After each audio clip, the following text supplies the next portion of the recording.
Okay guys, a little more progress on the Sheldon Lathe today.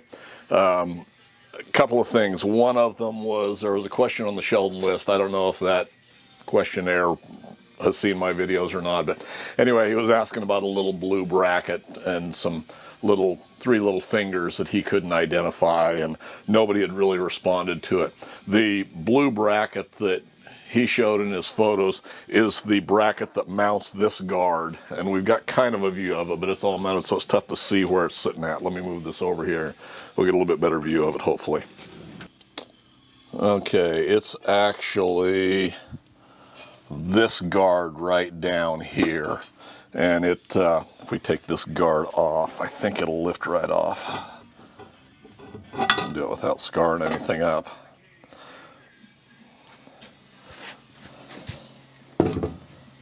This is the bracket that I was talking about and that he was asking about, and it just clamps right on the back of the bedway here. There's two bolts that go down through and lock it on. So anyway, if he's watching this, hopefully that'll answer his question, get a little better explanation of it. So other things related while we're right up here at this end, I had referred to the two bolts that I had in here, and there's actually 3 holes down here. They're all 3-threaded quarter 20. They are the mounts for this guard right here. And it mounts on right like that, and it protects the back end here. Now on the other lathe, the other Sheldon, I pulled this off, and I'm not going to run this guard on this Sheldon. What I'm going to do, when I rebuild this, I will drill and tap this for 4 spider bolts, so I can run things all the way through the headstock and then center it up on the back end. I will cast me an aluminum guard that I'm actually going to put a steel insert in, but I'll cast a guard that mounts this way. This will be exposed so I have access to those screws. This will be flattened down a little bit because it doesn't need to have where it's mounted here. I'll flatten it down here because I want to flat out on this side anyway, and I'll bond, screw, do something to where I've got a steel plate here so I can mount a magnetic indicator stand right on here so I can zero out the back end of this. So I've done it this way for years, although normally I just mount my indicator on the guard on the other Sheldon since I've removed this guard. That way I can run an indicator, I can center up when I've got primary example, what I've primarily used it for over the years is rebarreling a rifle. I've got it run all the way through the headstock, which is the advantage of these Sheldons, or this particular model of Sheldon. I've got a big enough hole through the headstock to where I can run a barrel all the way through virtually any standard size barrel for a rifle, and center it up both forward and back, in the front and the forejaw chucking on the back with a spider here. So that'll be a different mount. It'll still protect the gear and stuff here, but this will be exposed and still cover all of this, because all of this gathers up crap as time goes by. It gets chips and everything down in there. So that's the way that'll mount. So that's what's happening there. Now the other thing that I said I was going to do, and I've got it done, let me move the camera again to the other side of the lathe, or the other end of the lathe. Okay, the other thing that I said I was going to do here was I wanted to mount a little guard up in here to keep part of the crap from getting thrown back up underneath there. And my intent was to just build a little aluminum guard that will set back up in here and then come down and it screws here. And I've already got this drilled and tapped. So I just started out with a little cardboard template like this that's I've modified extensively, I guess, and this is what I've come up with for a bracket.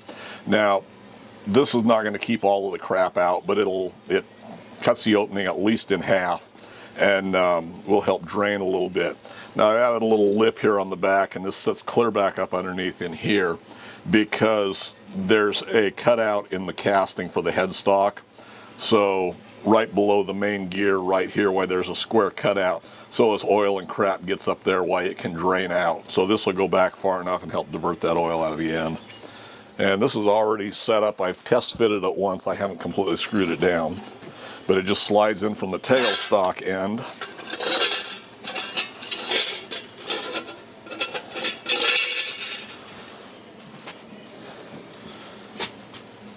And it will slide all the way up here like that.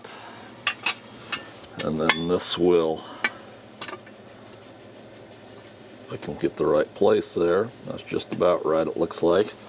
That will sit down in here. Now hopefully I'm not blocking too much of the view here, although I guess I am.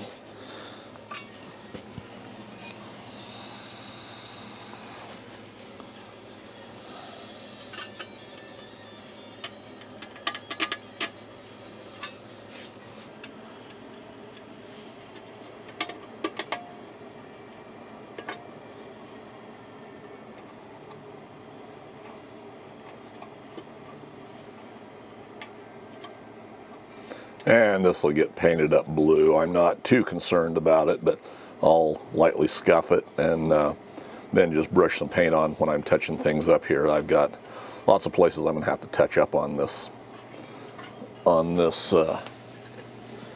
lathe, which I knew going in, you know, as we work on them, why they get scratched up. So once I get everything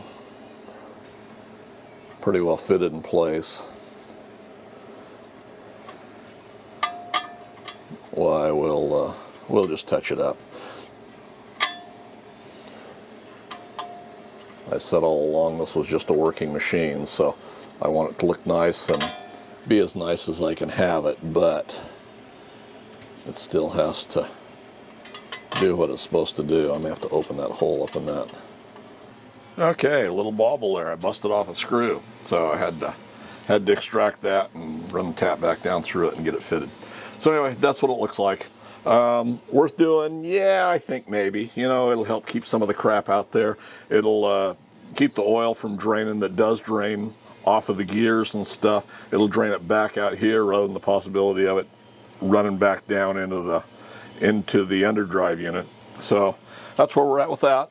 So a little more forward progress. Other thing going on is I could show you the motor for this for the grown-up Quorn tool and cutter grinder. So here's a motor, ball door motor, and a little bit larger than I would actually like to hang on this machine, but I think it's not going to be that much oversized. 3rd horsepower, 3,450 RPM.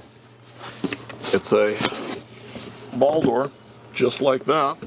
3-phase, we're going to run it off of a VFD. So let me take you on down here where the Quorn is and we'll take a look at it very quickly. So it's going to mount back here just like that. Is about where it'll set. You know, we've got to align it and everything. I've got all the bearings for the spindle. Everything's here to be working on the spindle, so I need to be working on that.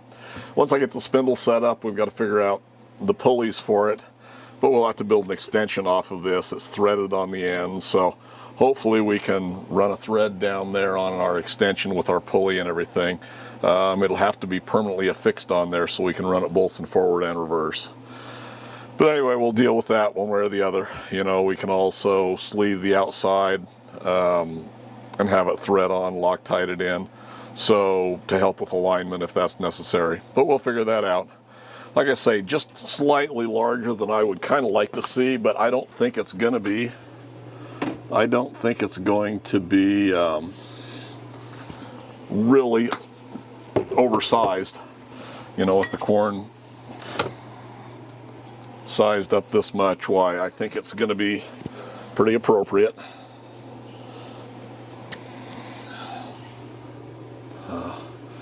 When we mount it, I've got aluminum for the plate, so it'll mount in here someplace. And depending on, we'll figure it out one way or the other. We may not have to put an extension on the motor at all. We could extend the pulley out and have it mounted that way. We don't need very much, probably an inch and a half is what we need to come farther out. Anyway, that's what we've got. Hopefully you find it a little bit interesting. Comment suggestions, leave in the comment section for me below, guys. And as always, thanks for taking the time to watch.